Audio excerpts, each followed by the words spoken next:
O'Malley versus Merab. All of you saw it. Of course, you've all heard who won. Merab won easily. Easily won 4 out of the 5 rounds. Round number 3 was very competitive. I gave it to Merab. However, I am starting a poll because I want to hear what everybody has to say about round 3. Round 3 was the only other possible round O'Malley could have won. I think we all gave O'Malley round 5. He hurt Merab with a stabbing push kick to the body.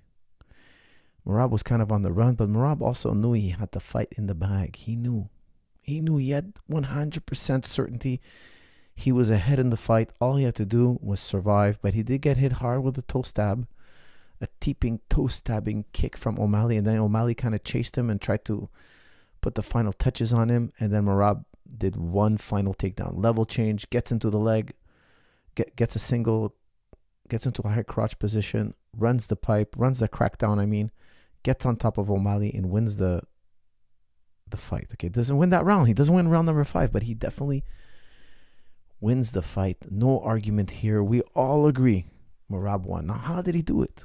I'm telling you, I released a video saying I think Merab is going to win. I got so much backlash. So many people commenting saying, Coach, you're wrong about this one. You're wrong about this one. O'Malley's going to piece him up. O'Malley's a sniper. O'Malley's improved so much more than when he fought Peter Yan. He's so much better than before. And you guys are all right. You're all correct. He's a lot better than when he fought Peter Yan. He is a sniper. He's a hard hitter. He's extremely skilled. He has great footwork. He has great strikes. He switches stances. He's a much better striker than Merab. I would tell you, if this was a kickboxing fight, I would pick O'Malley every time. If this was a boxing fight, I would pick O'Malley. If this was a kickboxing fight, I would pick O'Malley. But I wouldn't pick O'Malley in a grappling match or an MMA fight. Why? Merab's wrestling is just too superior. It's way better. O'Malley is very good in the striking, better than Merab. But Merab's wrestling was too much. His wrestling, the differential in wrestling was way too high. On the ground, guys, I'll tell you something. Merab doesn't finish. Merab never finishes. This could be... Look, I love Merab. I got to tell you guys something. I love his personality. I love the craziness. I love the fact that in the beginning of round 1, Merab is yelling at O'Malley's corner. They had to stop the fight. For those of you who didn't see it, I know 99% of you out there saw this. But it was insanity. The whole fight was insanity. Excuse me. There was fighters arguing with the cornerman. There was kissing in the fight. There was an illegal punch, which the referee didn't even acknowledge. Saw it completely, but blamed Merab for kissing O'Malley. Shouldn't have kissed him. Think about it. Merab is kissing O'Malley. The bell rings. Merab releases the guillotine. O'Malley gets up to punch Merab in the face. He's pissed. He's angry. And I understand him. He's angry. He walks up to Merab and punches him. Pow! Connects partially. Herb Dean sees it. Usually, that's grounds for a loss of point or disqualification. Now, disqualification would have been crazy, but loss of point, at least a warning. Herb Dean doesn't even warn him. And you know why? He's right. You shouldn't be kissing the man. You should not be kissing the man. That's not allowed in the rules. That's insane. Why was Merab kissing him? And he didn't kiss him once. He was kissing him like 4 or 5 times. O'Malley punches him, and Herb Dean doesn't even say a thing to O'Malley. He lets O'Malley walk back to his corner, and he tells Merab, you shouldn't have been kissing him. You shouldn't. And he was 100%. Guys, I'm 100% cool with that call. I think Herb Dean made the right call. You shouldn't be kissing your opponents in the ring. That's crazy. Of course they're going to want to punch you after the round. They're lucky that both corners didn't start fighting. Sometimes that could trigger a fight. The cornermen come in, hey, why are you doing that? Pushing each other, fighting, and all of a sudden you have a royal rumble in the octagon. Merab is crazy. I love his crazy personality. I love it. He's a very charming, lovable character. He's almost like, Dana White called him a moron. He's like, oh, that guy's a moron. I called him very intelligent. I went on my channel and I was like, oh no, he's a very smart fighter. He's going to know exactly what to do in that. He's going to walk a fine line and he's going to get it done. And everybody was like, Yeah, coach, he jumped face first in a lake, in a frozen lake. Like, he's not a genius. He's not a smart guy. I didn't say he was smart in life. I didn't say the man was a mathematician. I didn't say the guy is an architect. I didn't say that the man is a Picasso. No, what I'm telling you is when it comes to fighting, the guy is a genius. The guy is really, really smart. His timing was correct. His shot selections were very intelligent. He started off with kicking high. He did everything but throw a punch that you can counter. He did everything except throw a sloppy punch, which O'Malley would have cleaned up on. Back to the round one. Round one starts 5 seconds in. 5 seconds. And Merab is yelling and pointing at O'Malley's corner and cursing and yelling and freaking out. The referee had to step in, stop the fight and say, hey, don't do that. Merab is completely nuts. He's completely nuts. And the reason why he freaked out on O'Malley's corner is because O'Malley's corner said something to him. And in the previous fight, when O'Malley fought Sterling, there was a complaint that O'Malley's corner was heckling or trying to coach Sterling. So I think Merab went in the fight saying, I'm not going to tolerate any of that. The second the fight started, he started yelling at the other corner. Just insane, completely unpredictable human being. The only one thing you can predict about Merab is he's going to shoot that takedown. And his cardio is unmatchable. His cardio is ridiculous, guys. The good thing about Merab is his cardio is amazing. His personality is amazing. The bad thing about Merab, he doesn't finish. He doesn't even get close to a finish. Guys, like I was saying, I love Merab. He's amazing. However, he can't finish. What if the fight had no time limit? Just imagine that for a second. If the fight had no time limit, we lock these two men in the cage. We're not going to open the cage again until one of them is unconscious or begging for mercy. You know, his arm is breaking or whatever. I think O'Malley would win. I'll tell you why. Okay, I know a lot of you can be like, no, he's going to maul him. No. If O'Malley gets taken down, he won't care. He doesn't. The reason why he's so tired is because he has to get up off the floor. It's hard to get up off the floor. It's a lot of energy. But if you have unlimited time, you would just relax and chill and take it easy and play guard and wait. Take your opportunity to get back to your feet. O'Malley has ways to finish, and Merab doesn't. His finishing record is abysmal, guys. I got to be honest. I'm telling you guys, I love the guy. He's the new world champion. I think he's awesome. However, his finishing rate, imagine you could take down almost everybody you've ever fought, and you literally only have one submission. That doesn't make any sense. It doesn't make any sense. You're literally taking everybody down. How come you never finish? He needs to have a in-depth, super deep courses on how to finish submission, ground and pound. He has to change his style, and he can do it. He's a very talented, intelligent guy. He needs to do it, because if he doesn't do it, I'll tell you something, the fans will get sick of him. They'll get sick of him running around the ring and just taking people down, running around the ring and just taking people down. Like, they're going to get sick of that. He has to entertain the crowd. He has to show finishing ability. If he doesn't, it could be disastrous to his career. Okay, where does Sean go next? Him versus Sanhagen would be a striker's dream, but he also has a bit of a beef with Cejudo, which could make for a good fight. That's from Ryan. Ryan, I would love to see those two fight, Cejudo or Sanhagen. I really think Merab has to fight Omar,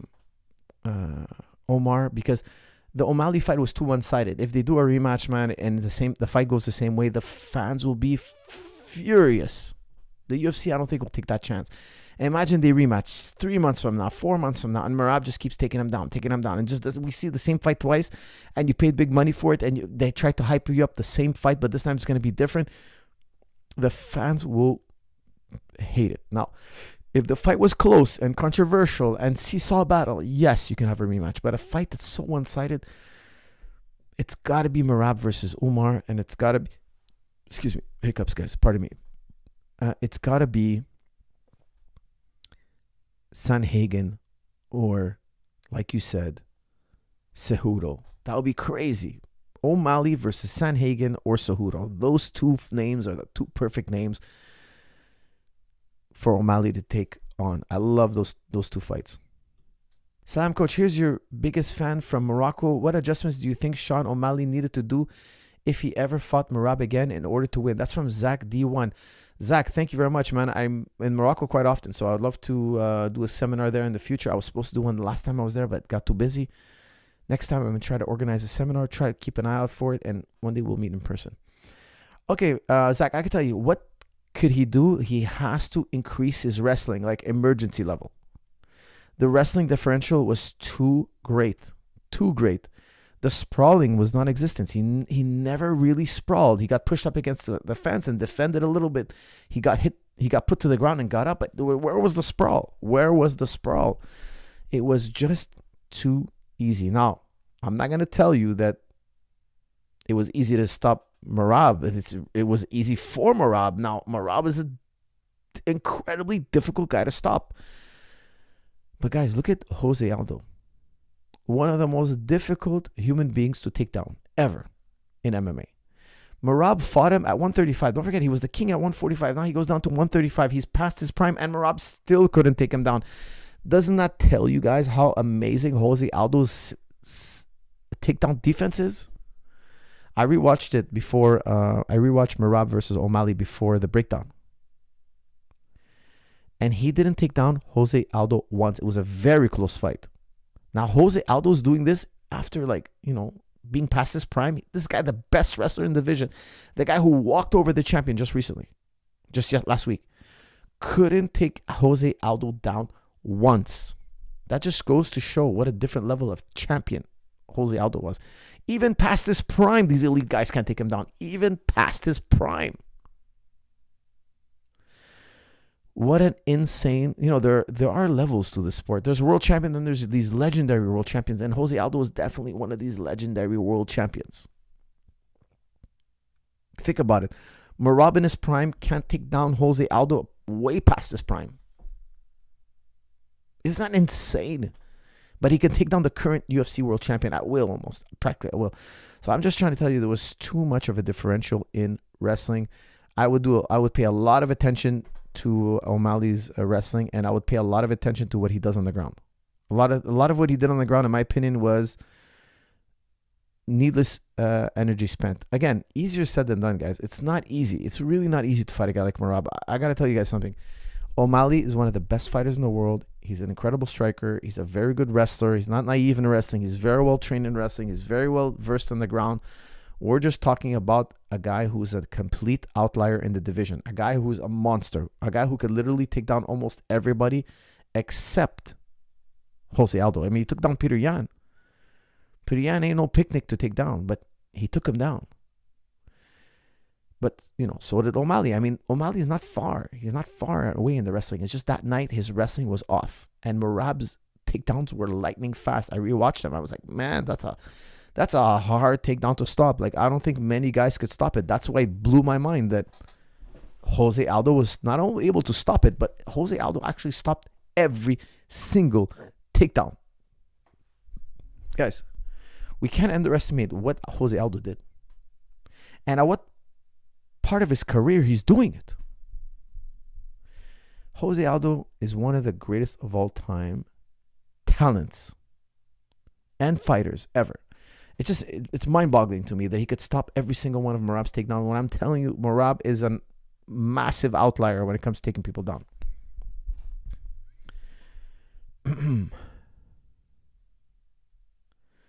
Okay, guys, don't forget, we're just still talking about this fight only. What do you think of Tim Welch's corner work versus Merab? That's from Hats 11 versus Merab. Look, I didn't like what he said after round one. After round one, he told O'Malley, beautiful round, fantastic round. Guys, that's not true. It wasn't a beautiful round. Now, why would you say that to your fighter?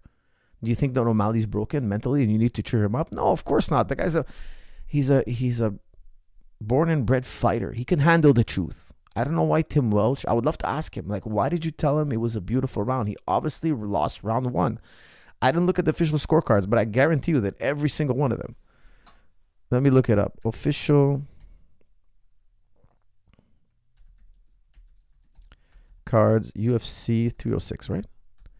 Guys, I guarantee you every judge gave it to Merab. It can't be otherwise. If it is, I'm going to blow my top right now. You cannot give a single, not one judge could have given it to him. Let's see here. Okay, here we go. All right, O'Malley, what do we got here? Round one. One judge gave it to O'Malley. Is he insane? Oh, no, excuse me. Hold on. Excuse me. No. Pardon me. Okay, Merab. No, all three judges gave it to. All three judges, excuse me. I was looking at the last round, not the first round. My bad. The last round, all three judges gave it to O'Malley. One judge gave round 3 to O'Malley. Hold on a second. 2 judges gave round 3 to O'Malley. 2. Look at that. 2 judges gave round 3 to O'Malley. Every judge gave round 1 to Merab. Every judge gave round 2 to Merab. Every judge gave round 4 to Merab. Okay, so 2 judges had 3-2. Let me check my live stream here. How many of you guys... Oh, look at that. Round 3 was tight. 47% say O'Malley. 53% say Merab. Very, very close third round. The third round was close. But nobody denies that Merab got at least 3. Okay, so look, it is hopeful. What were we talking about just now? Oh, yeah, Tim Welch's advice. I didn't like what he said after round 1. Honestly, I thought that was crazy. I would have started telling him, look, because he kept telling him, look, you got to snipe shots to the chest. Okay. Why do they want to punch to the chest? Because when he ducks down to level change, you'll end up punching the guy in the chin. So if you aim here and then he ducks underneath your punch to level change, it'll go over his head. So what you do is you kind of punch to the chest. So when the guy comes in, you aim for that chest, he'll go right into your fist. It's kind of what you call leading, right? Let's say you want to pass the ball to a guy. You don't pass it where he is. You pass it where he's going to be, right? Because the ball's going to take 2-3 seconds to get there. So you got to put him, where's he going to be in 2-3 seconds? Well, he'll be a little bit further forward. Okay, throw it there, right? Not a good idea. It didn't work. Try something else. I'm not saying it was a bad game plan. Maybe it works in practice. We're here tonight. We're fighting. It's not working. I think after round 2, he should have called an audible. I don't think he did call an audible. They just tried more of the same. He kept telling him, after round 4, he's like, it's almost over. Yeah, it's almost over. What do you want him to do? Like, I don't think he did a bad job. There was just a few things he said that I think didn't make sense. And especially it was round 1. Round 1 saying, beautiful round. You're looking good. No, he's not looking good. It didn't work out that round. What are we doing here? He's getting taken down. He's getting pushed near the fence. That's a big faux pas. If I would have been in O'Malley's corner, I'm not saying I could have done better at all, not at all, but I would tell you, I would have asked O'Malley to put more than one punch together. O'Malley was looking for the perfect punch. O'Malley was trying to do what he did to Sterling, which was amazing, which was incredible, which was a great way to win. However, it's not working with Merab. He was trying to land the perfect punch, waiting too long, falling behind on the cards. Look, you tried that for round 1. You tried for round 2. It's time now. We got to outwork this guy. We got to push this guy back. We got to start hitting him. We got to start hitting him to the body. We got to start throwing combinations. We can't just land one shot. And I felt like O'Malley was trying to land the perfect shot. Sometimes we call it paralysis by analysis. You're thinking too much. You're waiting for the right opportunity. Why? Because we're going to close the show with one punch. Sometimes it happens, guys. Sometimes you can't close the show with one punch, but it doesn't happen that often. You can't think that every fight is going to be like that. You'd have to have that touch of death. Okay, now, O'Malley's got great power, but he's not the type of guy who touches the guy's chin and erases you. Like if you look at Ngannou, he touches the guy on the chin and the guy's erased. Doesn't exist anymore. McGregor had that kind of power for the first 2 rounds. Absolutely. Touch a guy on the chin, the guy's gone. The guy's not here anymore. O'Malley definitely has great power, but he would hurt guys, drop them, get on top of them, beat them. Yes, like, with the Sterling, he dropped Sterling. He had to hit him 4 or 5 times. Like he had to finish the guy on the ground. The guy was still alive. Now, he's got great power, but not so much that I would bank everything on it. Yes, of course he's got great power. Yes, of course he's precise. He has great movement, but at one point you have to start putting the punches together. You have to work cumulative shots. You have to break the guy down instead of doing it all with one punch. Let's land 30, 40 punches on this guy. Slow him down. Hurt him. Make him feel like he's in a fight. Get him panicking. Getting him shoot. Make him have to shoot. O'Malley never forced his opponent to shoot on him. His opponent Merab just moved around and shot when he was ready and willing to do it. So look, again, this is way harder to do than just to say, but I just didn't think it was smart to tell your fighter after round 1 that he's doing a good job. I just don't think it was the right thing. I think you should have put more urgency on him. You should have told him, look, you need to back this guy up. You need to stay off the fence and back this guy up.